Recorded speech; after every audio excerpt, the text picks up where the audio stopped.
키케로 공부해야지. 키케로 지금 이 공부를 지금 응?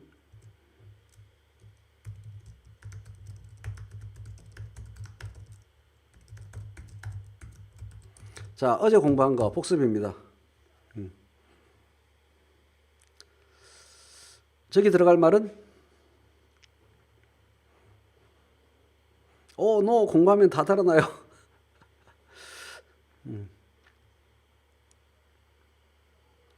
좋아요를 많이 눌러야 테러를 피할 수 있다고 하대요. 신고 테러를.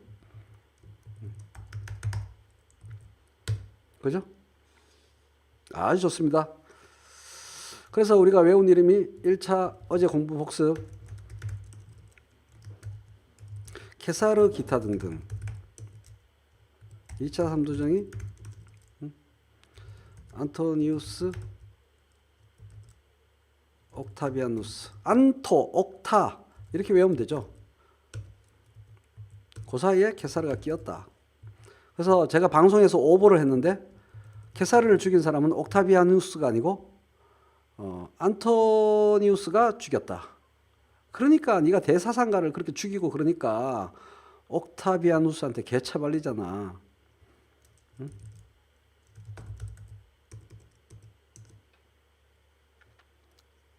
그죠? 케사르를 죽인 건 안토니우스인데 보통은 머리만 광장에 효수하는데 케사르의 경우에는 글을 써서 저항했기 때문에 두 손을 잘라서 같이 걸었습니다.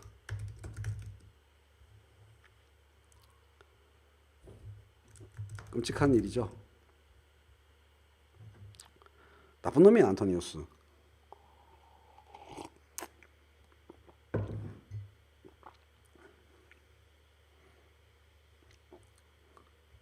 그렇게 비극적인 브루투스는 케사르를 케사르 키케로 키케로 피가로 키케로 고맙습니다. 케사르를 죽인 건 브루투스 너마저의 브루투스. 그래서 나중에 옥타비아누스가 무슨 황제? 아우구스투스 황제가 되었죠. 이 황제의 손자가 몰래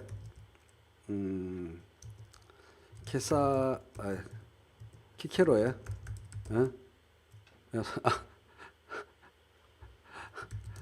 이게 치매야 치매. 키케로의 책을 읽고 있었어요. 글을 읽고 있었어요. 들켰어. 응? 할아버지한테.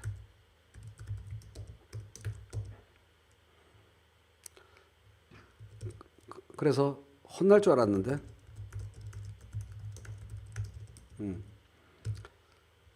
할아버지 말씀이 훌륭한 분이셨지. 아주 거기다 대단한 애국자셨지. 이렇게 말을 했다고 합니다. 나무 위키에 보니까 있더라고요. 이런 얘기가. 라틴어 원문도 있더만. 하여간 그랬는데 그러니까 위대한 황제 아우구스투스 아닙니까? 그랬는데 우리가 아는 공화주의랑 좀 달라요.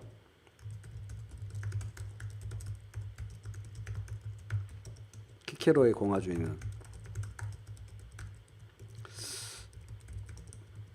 자, 아리스토텔레스는 민주주의를 왜 반대했다고 했죠? 복습. 그때 퀴즈 했잖아요. 민주주의를 찬성했냐 반대했냐. 오늘 포인트 딱 하나입니다. 오늘의 포인트는 공화주의의 핵심을 이야기하게 될 거예요. 아리스토텔레스는 민주주의를 왜 반대한다고 했습니까?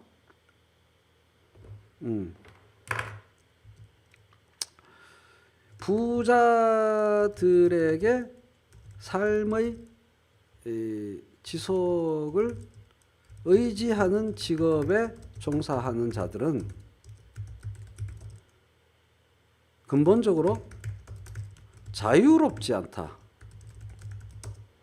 그러니까 구두수성공, 뭐 옷 기우는 놈, 무두장이 뭐 이런 애들이, 귀족들이 혹은 잘 사는 애들이 일감을 안 주면 못 먹고 사니까 부자 눈치 보는 놈들이 이 말이죠.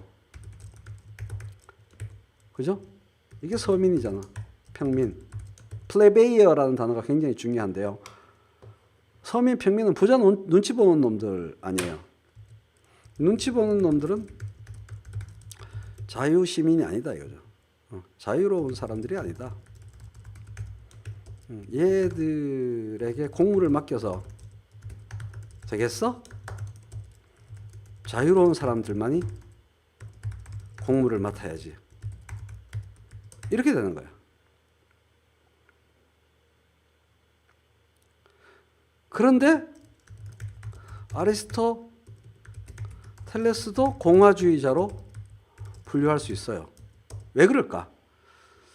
여러분은 지금 공화주의와 민주주의하고 좀 헷갈리거든요. 이게 다 상대적인 거야. 자, 그럼 키케로의 경우는 어땠느냐?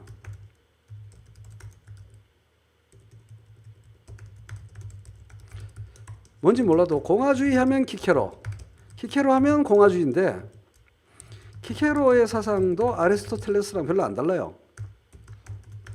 지난 시간에는 되게 훌륭한 사람으로만 공부를 했는데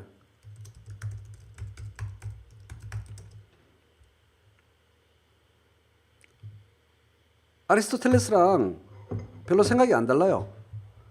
어떤 점에서 안 달랐느냐? 사람은 자유로워야 된다. 사람은 자유로워야 된다. 이게 기본 전제야. 그래서 이 계약에는 특정 계약과 포괄 계약이 있는데 이거는 일감 프로젝트 위주 계약이고 요거는 사람 기간 계약이야. 즉 어떤 기간 동안에 어떤 부자들의 일을 다 도와주고 임금, 노동자지 노동자. 쉽게 말하면 노동자지. 노동자 계약. 이거는 프로젝트 계약. 그 일 하나, 일 자체 프로젝트 위주로 계약을 하는 거죠. 그러니까 이 계약 당사자 A와 B는 서로 눈치 볼 일이 없는 거야. 일 끝나면 땡이야. 근데 이거는 포괄 계약은 사람이 어떻게 돼? 사실상 뭐와 같다고 볼 수 있어요? 사실상 이게 시민이 아니다 이거지. 이게 시민다운 시민이 아니라는 거지. 이런 사람들은 자기 활동 전체를 계약으로 올감 매고 있는 거잖아요. 노예지 노예. 사실상 노예다. 이런 사람에게 무슨 시민적 권리를 주냐? 노골적으로 서민 괄시 사상을 가진 사람이에요.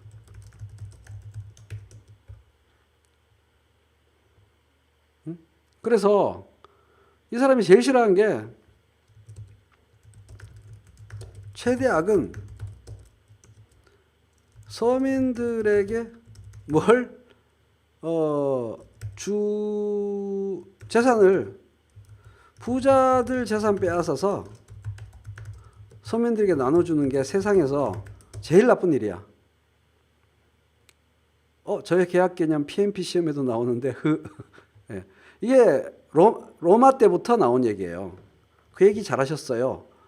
렉스 용호님, 아 벌써 이름부터 렉스네. 응? 왕이잖아, 왕. 영훈 왕이네요. 그죠? 용호님, 영훈님이시군요. 영훈 렉스. 이게 영훈 킹이야, 이게. 라틴어죠. 하여간 제일 나쁜 게 이거야. 공산주의를 제일 싫어하는 거지. 그 당시에 공산주의가 없었지만. 아, 막스님이시군요. 풀사가 어쩐지 낯익더라.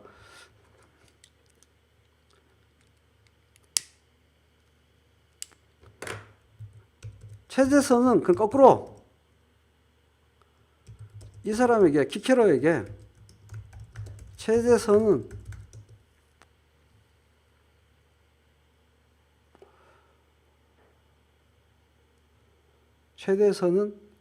뭐겠어요? 반대지, 반대.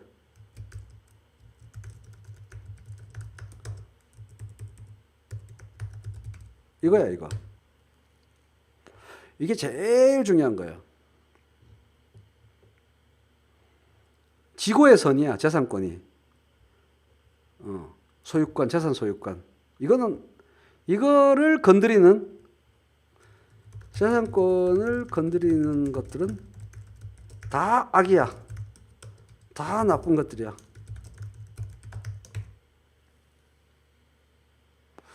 그리고 실제로 그러면 이 말을 했던 키케로는 부자, 서민?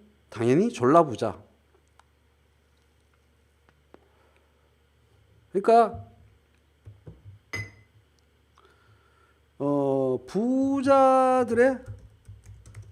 부자들만이 시민들이다 이거죠. 부자들만이 진짜 시민들이다. 이 시민들이 과두정에 반대하는 것인데, 상대적 개념으로 얘기하면 서민 전체까지 포괄하는 게 아니니까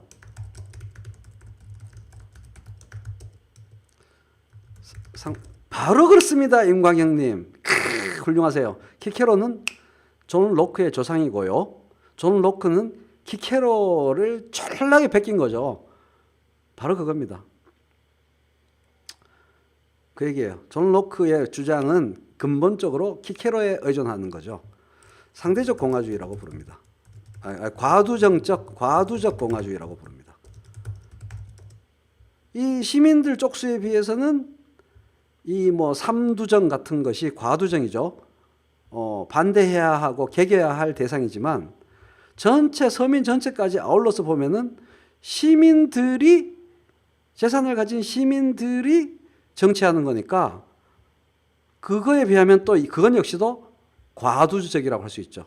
상대적 소수잖아요. 어쨌든 전체 서민들에 비교하면, 거기들과 비교하면 얘들이 상대적으로 적잖아.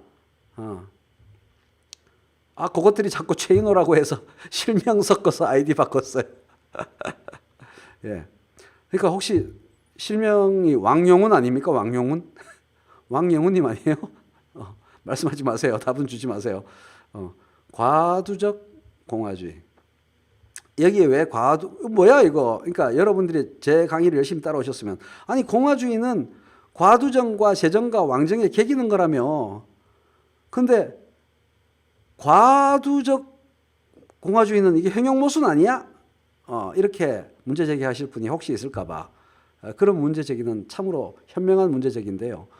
상대적으로 덜 공화주의적이지 서민들은 배제하는 거지. 그 기본 철학이 재산과 자유, 인격 이것과 연관된 거죠. 그래서 이 방송 부분 잘라야겠다. 막스님 보호하기 위해서.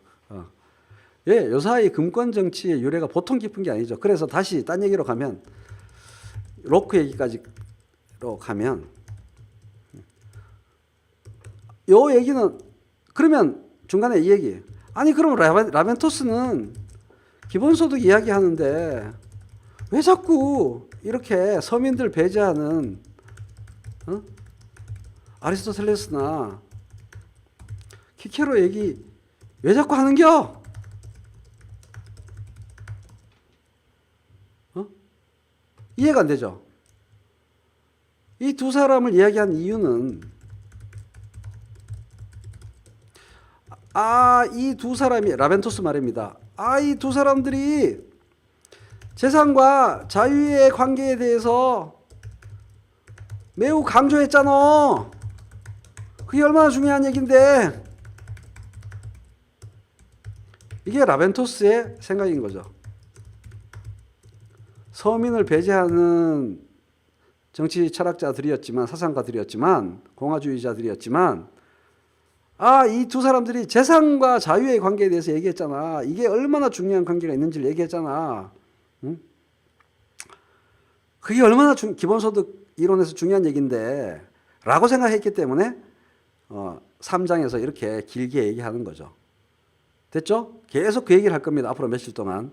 재산과 자유의 관계, 재산과 권리의 관계. 그러니까 이게 공산주의 이론이 아니야. 근본적으로 기본소득 이론은 공산주의 이론이 될 수가 없는 거예요. 다시 딴 이야기로 가면 왜 로코까지 그 1000몇백 년을 건너서 키케로가 자그마치 1000몇백 년을 건너서 로코까지 이어지냐. 이 로마 이야기를 해야. 로마라서 그렇다 이거. 로마는 무엇인가? 시오노 나나미 읽으면 로마에 대해서 완전히 잘못 이해합니다. 로마란 무엇인가?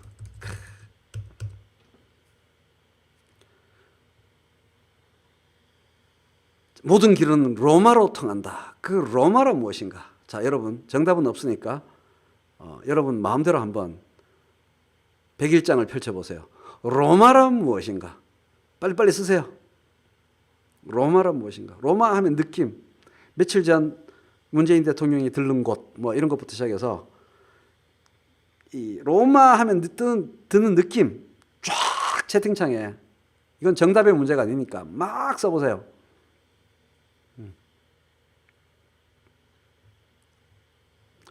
로마란 무엇인가 도대체? 이게 어마어마한 문제입니다. 어마어마한 포인트예요. 문리버, 전쟁, 센츄리온, 뭐 많이 나옵니다. 사치하다가 망한 나라, 표준. 이풀풀님은 그 이론을 말씀하시려고 하는 거구나. 까먹었다. 이 궤도, 로마의 휴일, 십자군 전쟁, 다 나옵니다 지금. 달리는 말, 현 유럽의 조상, 문명의 발전. 옛날에 본 클로디우스의 막장 드라마, 스스로 무너짐, 종교 전쟁. 아주 재밌네요. 로마란 개바라님의 견해가 저하고 가장 비슷하네요. 유럽이다.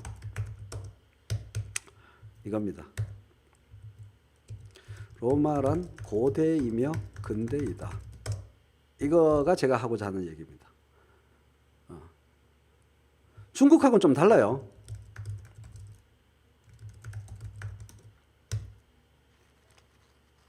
중국은 무엇인가?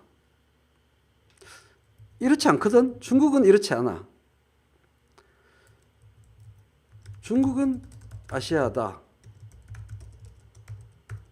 불가능해.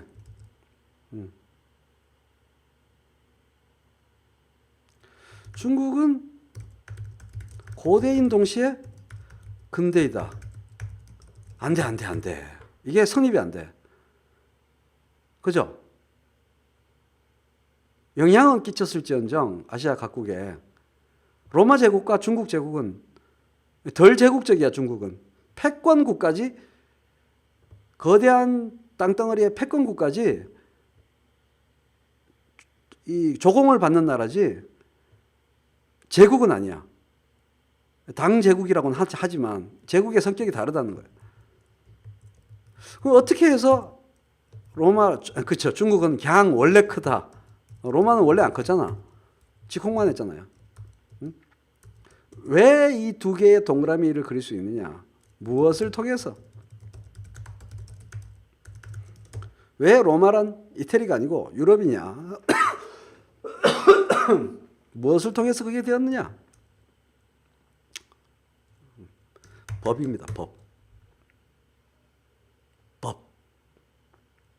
많은 것들이 있지만 건축도 있고 뭐 종교도 있고 뭐 그런데 로마가 유럽이고 로마가 고대인 동시에 근대인 이유는 그래서 이 우리가 살고 있는 대한민국도 로마 안에 있는 겁니다. 그래서 김부선이 출두하는 겁니다.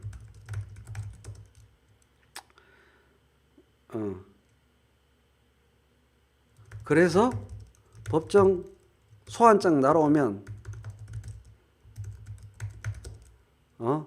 출두하는 거고 변호인이 있는 거고 배심원 있는 거고 뭐 이러한 근대법 전체가 기본적으로 로마법에 기반하는 거고 거기서 연원하는 거고 그러니까 근대 세계 전체가 로마 안에 있는 거니까 우리가 근대 안에 있는 한 우리도 로마 안에 있는 겁니다. 우리도 로마 안에 있는 거예요. 네, 로마의 방진, 병법, 현 근대의 이 방진 형태도 다 로마에서 출발한 거고 뭐 하여간 다 로마에서 출발했어. 로마에 가면 로마법을 따를 필요가 없고 그 재밌는 속담인데 로마에 가면 로마법을 따르라가 아니고 어디 있든 로마법을 따른다 이거야. 그래서 로마에 가면 로마법을 따라라라는 속담이 생긴 시기는 시민법 시기입니다. 만인법 전의 시기예요.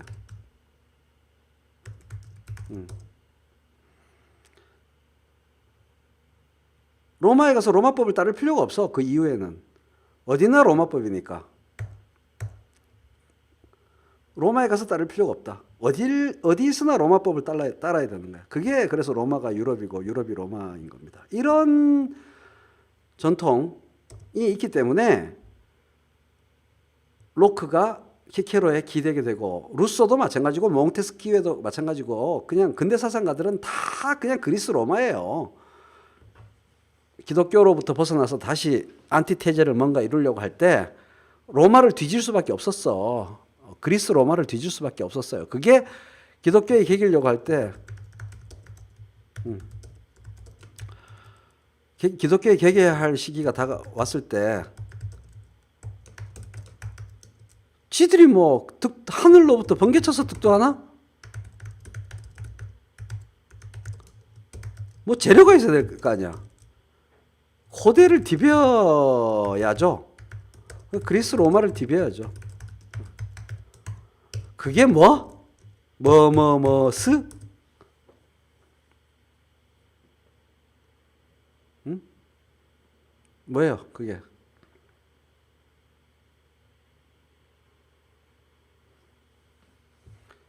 바로 그게 르네상스 아닙니까? 부활이잖아요, 부활. 고대의 부활이잖아요. 그때부터 시작되어서 근대는 다 다시 로마의 부활인 거죠. 그리스 로마에. 그러면서 로크도 그런 생각하게 되고 루소도 그런 생각하게 되고 옛날을 참조해서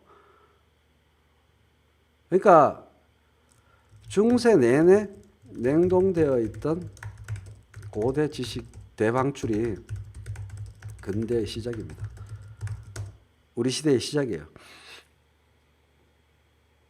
그게 르네상스부터 시작된 거고 이게 다 신학교 등등 교회 등등에 그 라틴어 그리스어 책이 콱콱 쌓여 있었거든. 아무도 못 보게. 그게 대방출된 거예요. 그게 대방출된 게 근대고 르네상스고 그런 겁니다. 이 법이 제가 옛날에 동양 이야기하고 한자 설명하면서 그랬죠. 법이란 무엇인가? 영어 문법 설명하고 법이란 무엇인가? 이게 한자가 지금 안 되는 폰트라서 못 써드리는데 법 옛날 한자도 보여드렸고 금성문도 보여드렸고 그랬죠? 법이란 두 개입니다. 법과 법률이다. 하늘의 법과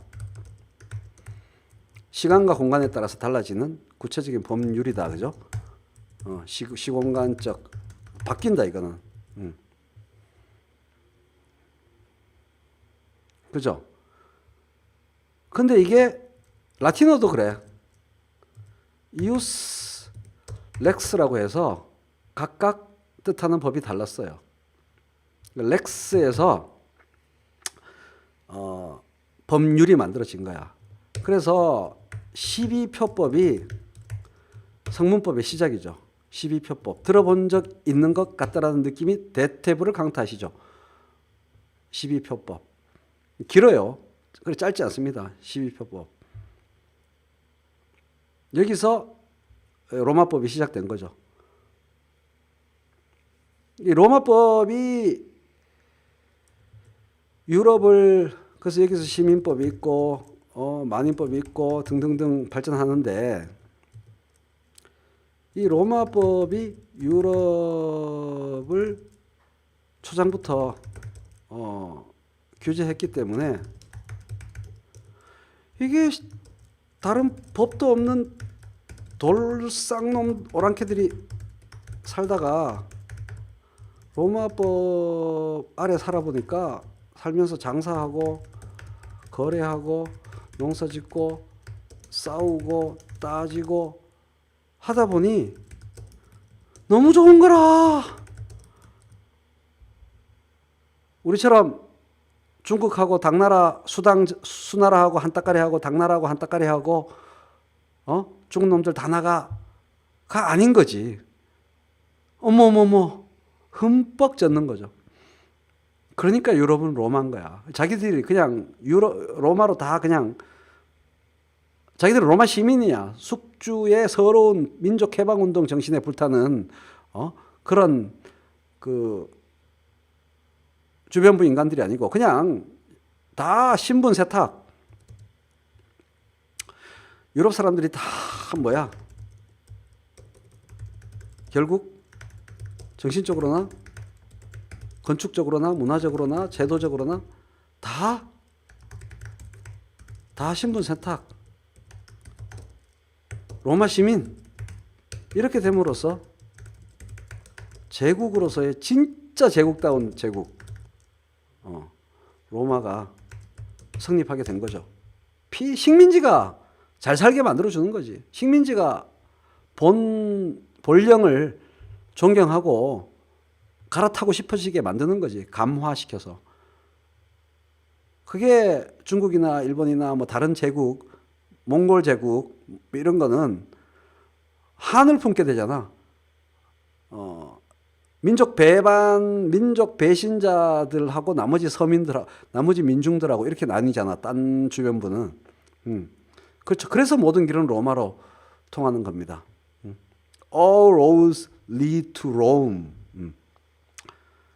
서구 문명 그 자체입니다. 그 로마가 컴플렉스를 갖고 있는 아버지가 그리스이기 때문에 그리스 로마가 서구 문명의 모든 것이죠. 그래서 이걸 어떻게 하느냐? 이렇다는 걸 어떻게 하냐?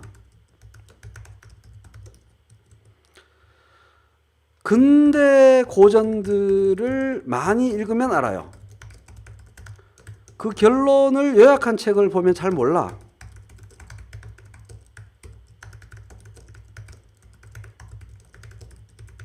못 느껴요.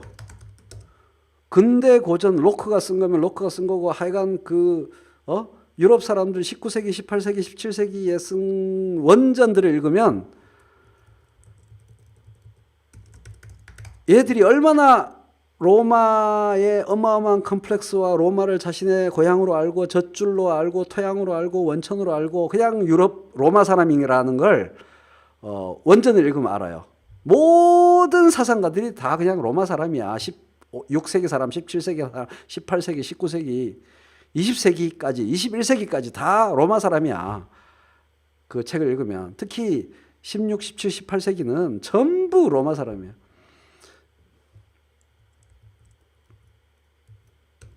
전부 로마 이야기예요. 시오노 나나미가 얼마나 웃기는 여자냐 하면 로마 이야기로 책을 썼잖아. 시오노 나나미를 왜 봐? 근대 사상 공부 전체가 사상서들 전체가 로마 이야기인데 안 그런 책이 없는데 시오노 나나미를 왜 읽어? 향수도 가득하고 자기들의 근대를 이루는 것, 한때의 used to be가 아니고 한때의 로마가 아니고 항상 당대에 살아있는 로마거든. 그 근대의 사상가들한테는. 그러니까 전부 라틴어 도사들이죠. 그거 다 보니 괜찮아요. 그거 보고 나중에 관점만 바꾸면 되니까. 자, 그래서 다시 한국으로 돌아와서 러스쿨에서 법대에서 법학전문대학원에서 아띠바 로마법 강좌를 아무도 안 들어. 이래갖고 무슨 법학 공부야. 이래가지고 무슨 법학 공부야. 이러니까 문제지. 그렇다고 볼 수 있죠. 헬레니즘이 그렇죠. 헬레니즘과 크리스티애니티로만 제한하는 것은 문제가 있죠. 왜냐하면 로마는 아까 이 로마 법이 만들어지고 그럴 때 아까 그 키케로 얘기처럼 지중해에서 그러니 이정열이 나오는 거죠. 개바라님 너무 정확하셔. 이 로마법을 공부 안 하니까 이정열이 같은 사람이 나온다라고 봐도 돼요. 우병우 같은 애들. 여기서 정말 인간에 대해서, 정의에 대해서, 국가에 대해서, 법에 대해서, 그 관계에 대해서, 법원에 대해서, 권원에 대해서 깊이 공부하고 주관식으로 시험 치고 토론하고 이래야 우병우나 이정열 같은 애들이 안 나오는 거지. 저 법대 출신 아니고 철학과 미학 전공인데요. 그 지중해 철학과는 뭐든지 다 해요. 그렇죠. 로마법은 인문학 그 자체입니다. 맞습니다. 우리나라도 전 세계가 로마 안에 있는 거예요. 전 세계가 로마 안에 있는 겁니다. 근대 전체가 로마예요. 로마에 의존하고 있는 거예요. 그게 뭐냐? 지중해는 공업의 지역이고요, 상업의 지역이에요.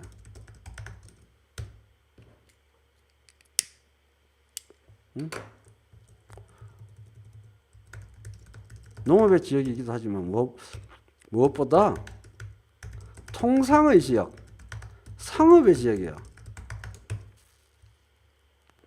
일주일에 한 번은 전공을 밝히는 것 같아요. 네. 이게 제일 포인트예요.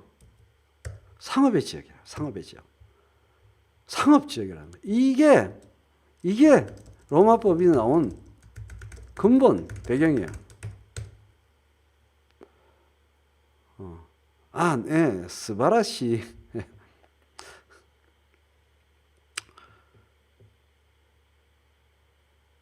제가 제일 좋아하는 업이 뭔지 아시죠, 여러분? 제 라이브를 쭉 들어오신 분들은. 최쌤은 상업을 제일 좋아해. 상업이 인간을 똑똑하게 하고 트래픽이 인간을 똑똑하게 하고 현명하게 하고 그 얘기를 제가 수도 없이 많이 했죠. 상업은 거래잖아요. 응?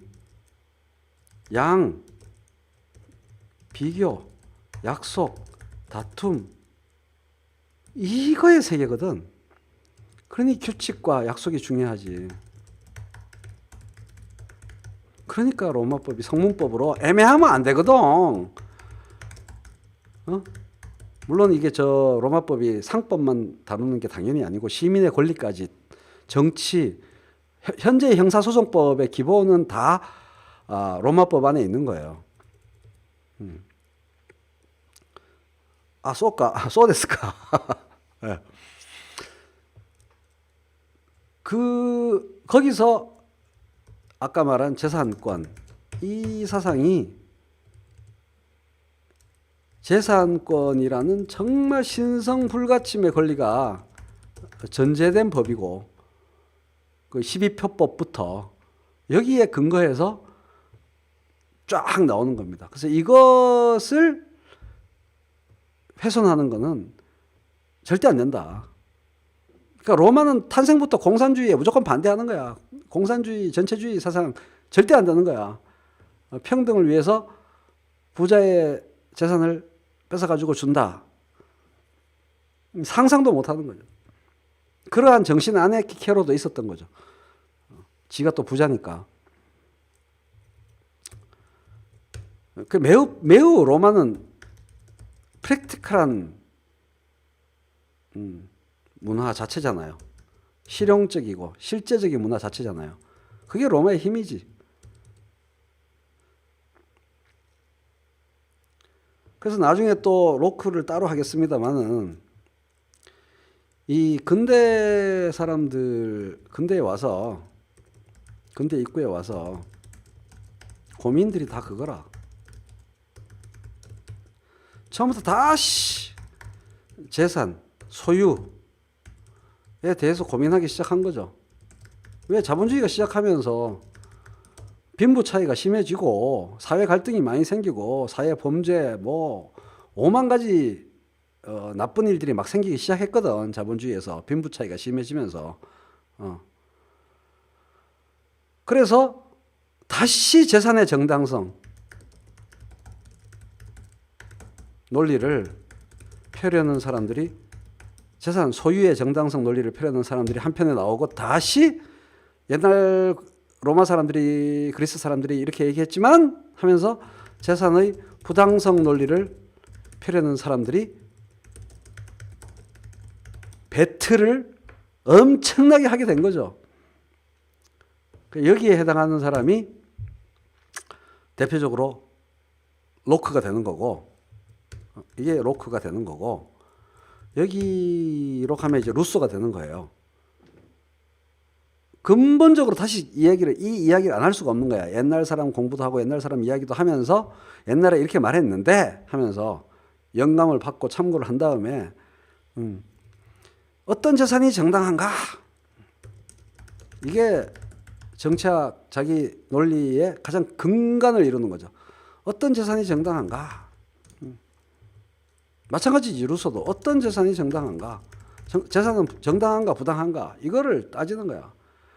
그래서 이 경향으로 쭉 가다 보면은 이제 프루돈 같은 사람이 나오는 거야.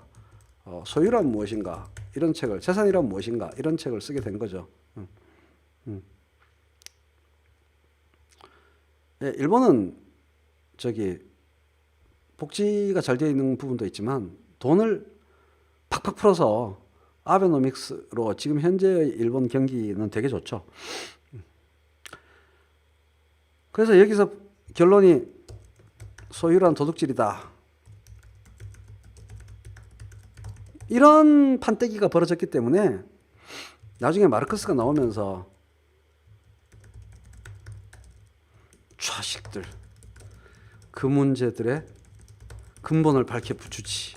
이러면서 평생을 연구를 하겠어요? 안 하겠어요?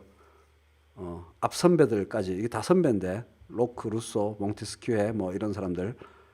그래서 이 모든 논쟁의 기본 출발점은 재산을 중심으로 놓고, 물질을 중심으로 놓고, 돈을 중심으로 놓고 얘기를 할 수밖에 없는 거죠. 그래서 로크는 뭐 자기 노동을 투입한 재산은 정당하다라고 뻘소리를 하면서 재산 정당화 논리를 폈고, 루소는 인간 불평등 기원론이라는 책을 통해서 재산이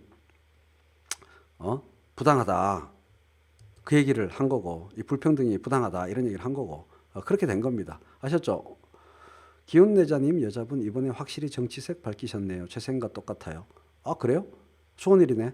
매우 매우 좋은 일이네.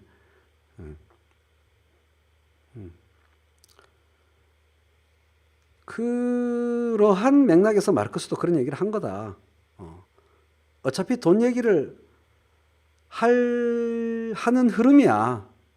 이 얘기를 안 할 수 없어. 왜? 자본주의 사회에 들어왔으니까. 마르크스가 무슨 뭐 천재라서, 마르크스가 천재라서, 돈 이야기를, 인간 본질과, 본질 이야기에 끼워 넣었겠어요? 하늘에서 번개 맞고, 대추나무 위에서 떨어져가지고 했겠어요? 온 주변이 돈인 세상이 되었으니까, 태어났으니까 그런 고민을 하고 그런 이야기를 한 거지. 옛날에 태어났으면 돈 얘기 안 했지. 인간 본질 얘기할 때. 이 재산이 문제가 되는 시대에 자본주의가 전개되면서 심한 빈부 차이가 나오니까 철학자들이 이게 정당한 현상이냐, 부당한 현상이냐, 어쩔 수 없는 현상이냐, 이게 앞으로 어떻게 전개될 현상이냐에 대해서 한 말씀씩 안 하면 안 되는 거죠. 그러면 사상가가 아닌 거지. 그렇죠. 옛날에는 기독교만 얘기하면 하나님 얘기만 하면 되었어. 봉건 중세 때는. 자본주의가 전개되니까 완전히 새로운 사회적 현상, 빈부격차에 따른 현상이 눈에 보이잖아요. 사람들이 다 그거를, 그 비참함을 얘기하잖아. 그러니까 이 불평등, 이 빈부 심화가 정당한 현상인가? 부당한 현상인가? 이게 앞으로 어떻게 전개될 현상인가? 이걸 갖고 사상가들이 다 로마, 그리스 열심히 공부해서 자기 생각을, 자기가 속한 계급의 입장을 살짝 대변하면서 다 한마디씩 했고, 그때 킹 왕짱 먹은 게 결국 나중에 마르크스였다. 이런 얘기입니다. 자, 이제 여유로운 농담 모드로 다시 이 1,000몇백 년의 역사를 쫙 얘기했어요. 야, 막스님, 제가 권해드린 대로 히라가나 공부하셨군요. 네, 김홍기님 반갑습니다. 명똥파리들 팩트 폭행했네요. 누가요? 아까 그 기혼 내자님이?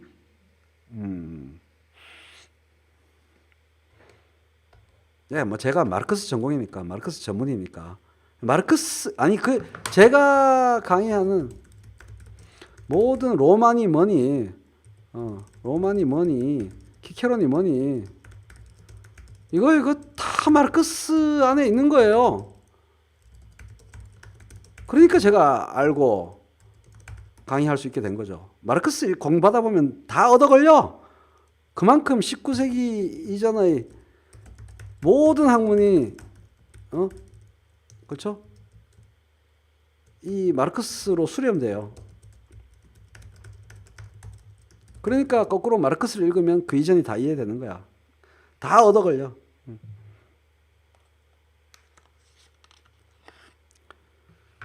다 얻어 걸려요. 그리고 마르크스를 열심히 공부하고 나면 마르크스 이후의 학문도 너무 쉽게 이해돼. 왜냐하면은 영화를 볼 때, 21세기 SF 영화를 볼 때 스페이스 오디세이하고 세이를 한번 보고 나면 2001 스페이스 오디세이를 한번 보고 나면 이후에 SF의 영화들은 뭐야 이 새끼들은 다 이 영화에 뻑가가지고 영화 만든 새끼들이구만. 이거 다 알게 되거든요. 그죠? 파이썬 공부하시면 좋죠. 저도 파이썬을 공부해야 되는데, 아이 참, 그 타이밍을 놓쳤어. 파이썬 공부하는 타이밍 때 제가 프로그래밍에 대한 관심을 껐거든요. 그게 히트 칠 때, 쫙 올라올 때.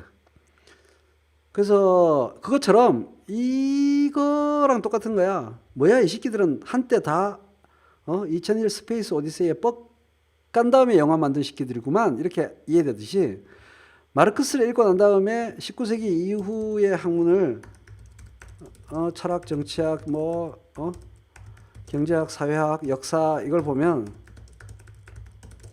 뭐야 이 새끼들 한때 다 막세 뻑가서 학문하는 놈들이구만. 이걸 다 알게 돼요. 막스를 넘어서려고 하든 비판하든 좋아하든. 그래서 막스를 중심으로 이해하면 돼. 다 막스로 흘러들어가고 다 막스에서 흘러나온다.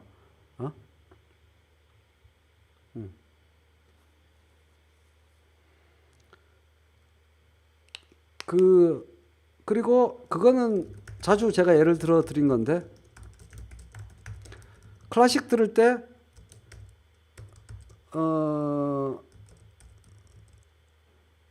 이 양반을 들으면 그전도 느낌 오고 그전 음악도 느낌 오고 그 후 음악도 느낌 오는 거죠. 전부 베토벤으로 다 빨려 들어가는구나. 그 이후의 음악은 또 베토벤에서 다 흘러나오는구나. 이런 거랑 되게 비슷한 거예요. 마르크스가. 베토벤 같고 석탑으로 말씀드릴 것 같으면 이 석가탑 같은 거구나 이게.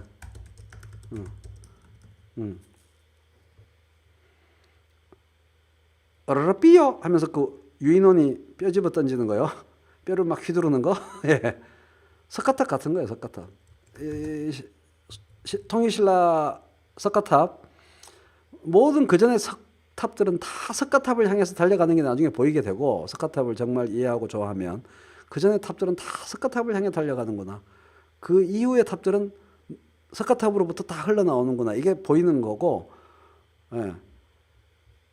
이 베토벤 음악 같은 거고, 사상사에서는, 영화에서는 2001 스페이스 오디세이 같은 거고, 사상사에서는 마르크스가 그런 거라는 거죠. 왔다 갔다 해요. 막스라고 발음하면 되거든. 사실 제일 맞는 발음은 이거에 제일 맞는 발음은, 한국인한테 제일 맞는 발음은 이러면 돼. 막스. 그러면 영국 사람하고 얘기할 때 정확하게 그 사람 이렇게 이야기 됩니다. 발음을 할 필요가 없어요. 장음으로 빼는 게 발음의 핵심이죠. 막스. 막스 이러면 안 되고, 못 알아듣고 막스. 그렇습니다. 이제 좀 릴렉스. 너무 못아 달린 듯 말했다. 그래서 키케로 얘기하고 로마가 정말 중요한 거죠. 그러니까 키케로 얘기하는 덕분에 로마 얘기하고, 로마 얘기하면서 그 마르크스 얘기도 하고, 근대 법 근대 로크 얘기도 하고, 근대에 대해서 이야기 된 거죠.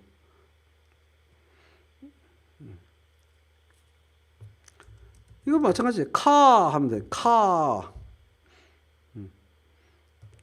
퍼즈가 있으면 돼요. 여기 이 자리에 퍼즈가 있으면은 알 발음이 되는 겁니다. 알. 이거랑 똑같잖아요. 어떻게?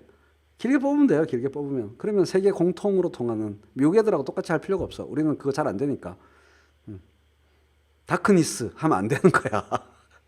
그럼 못 알아듣는 거지. 그죠? 그런 요령만 아시면 되고, 이렇게 R로 시작하는 거는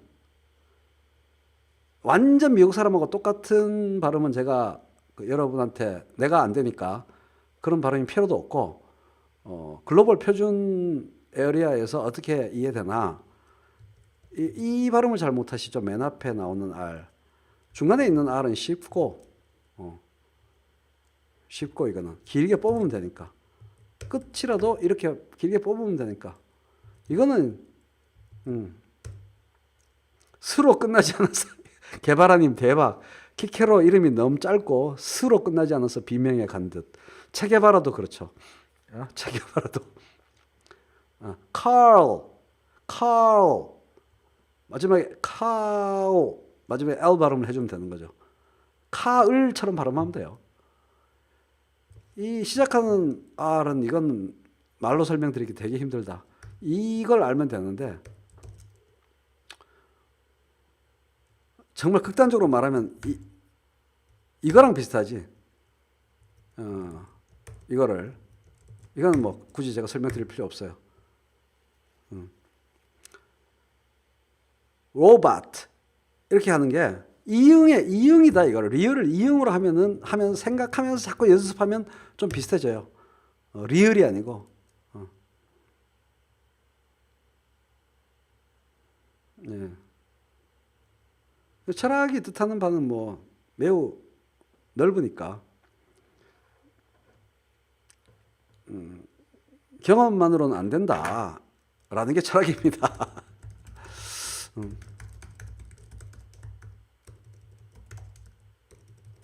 인생 철학하고는 좀 다른 얘기죠.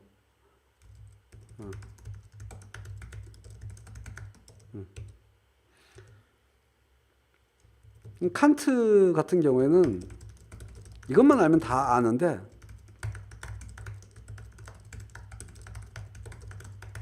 이것만 알면 다 아는 거예요. 칸트를. 이 말만 알면. 이게 무지하게 멋있어 보이잖아요. 무지하게 있어 보이고 무지하게 무슨 말인지를 모르겠어. 그죠? 이거를 평생 안 까먹게 제가 설명드릴게요.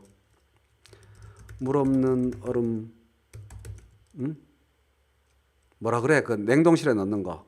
냉동실에 얼음 만들 때 우리말은 명사가 부족해. 그걸 뭐라고 해요? 물 없는 얼음 거푸집은 공허하다.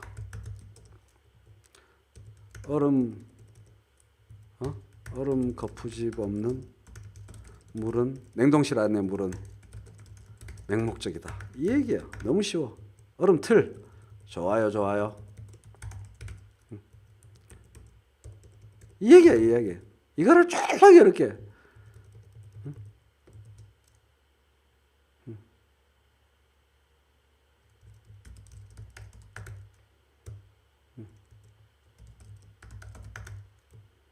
얼음을 만들어야 되는데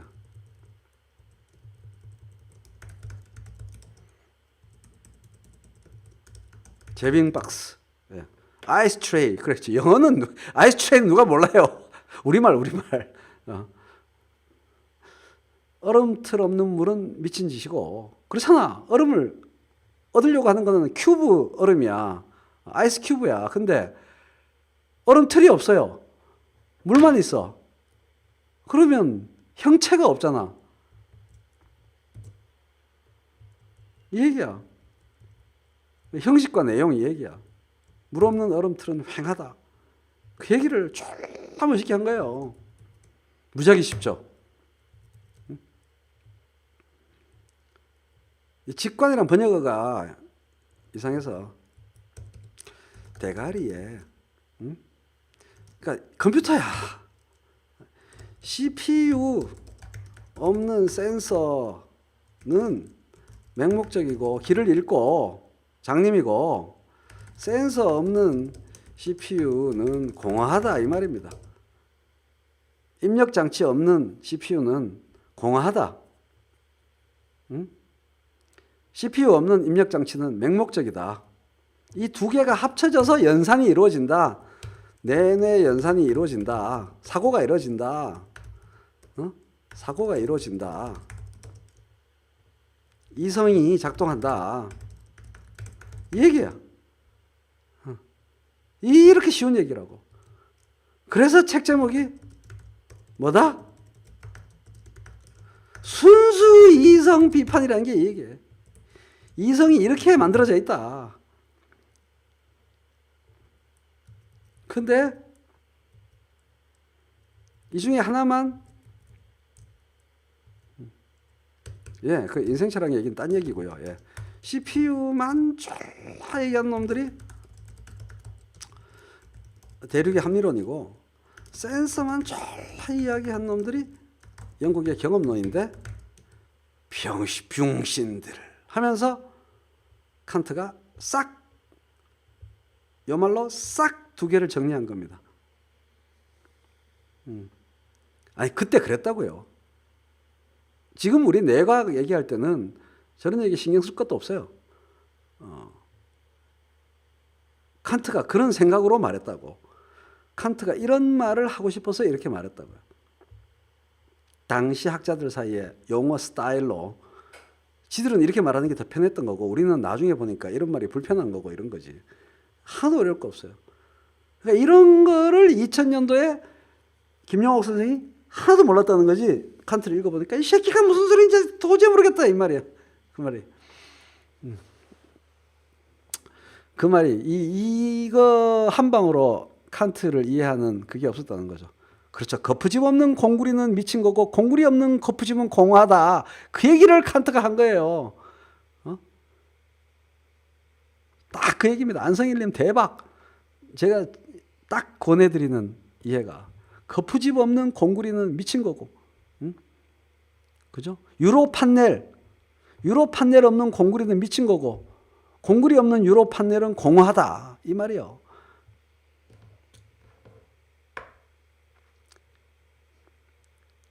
그게 칸트가 한 얘기다는 거예요. 그래서 감각 경험과 이 대가리 속에 원래의 머릿속에 사고 범주 생각 개념이 둘 다 믹싱되어서 인간의 이성이 프로세싱 된다 그 얘기예요.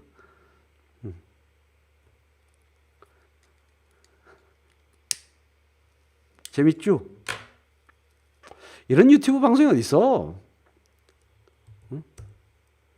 이거 재미없다. 공구리 없는 그죠? 뭐야? 유로 판넬 없는 공구리는 맹목적이고, 공구리 없는 유로 판넬은 맹목적인 게 아니지. 미친 거고. 공구리 다 튀고 말이야.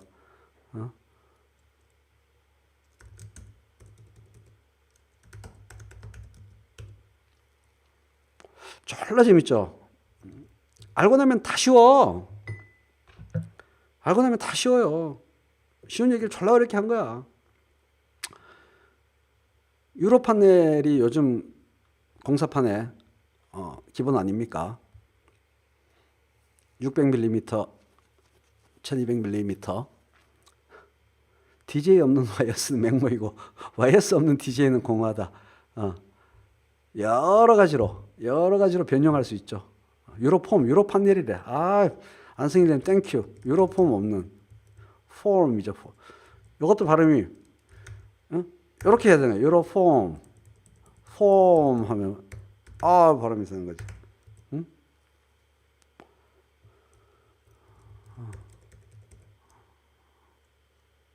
허무하다. 공허하다. 빈 거지. 한마디로. 어디다 쓸겨. 둘 다 어디다 쓸겨. 두 개가 합쳐져서 벽이 만들어지고 그렇다 이거지. 이성이 작동한다 이거지. 왜냐하면 그 당시에는 대가리를 들여다볼 방법이 없으니까 이렇게 이빨을 만드는 거죠. 그래서 잡천원 태양님이 말씀하시는 철학은 실존주의 철학을 말하는 거죠. 사실은 인생 철학.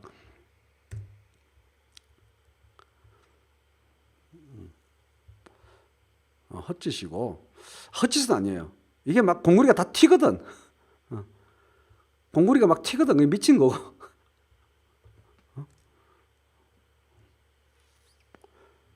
공구리 유로폼 없이 공구리 레미콘에서 막 뿜으면 어떡할게요. 처덕처덕. 그죠? 이 거푸집이죠, 거푸집. 큰일 나지. 미친 거야. 이거는 휑한 거고, 이거는 휑하고, 이거는 처덕처덕 어쩌라는 거야.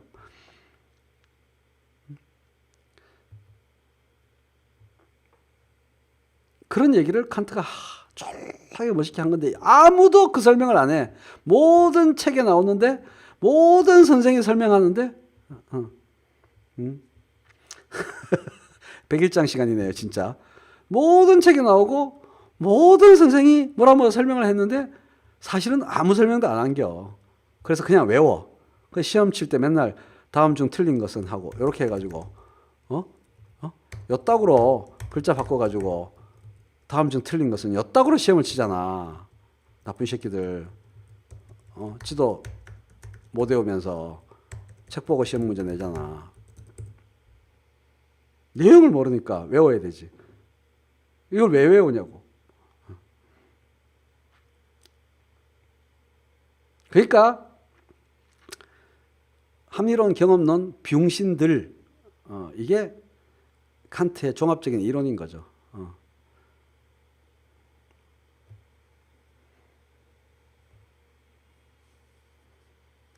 그렇죠. 10대에 첫 장을 보다가 포기한 게 당연하죠. 예, 배경을 모르고 읽으면 알 수가 없는 겁니다. 야가 와 이래 어려운 소리를 하나. 배경을 알고 나면 너무 쉽거든요.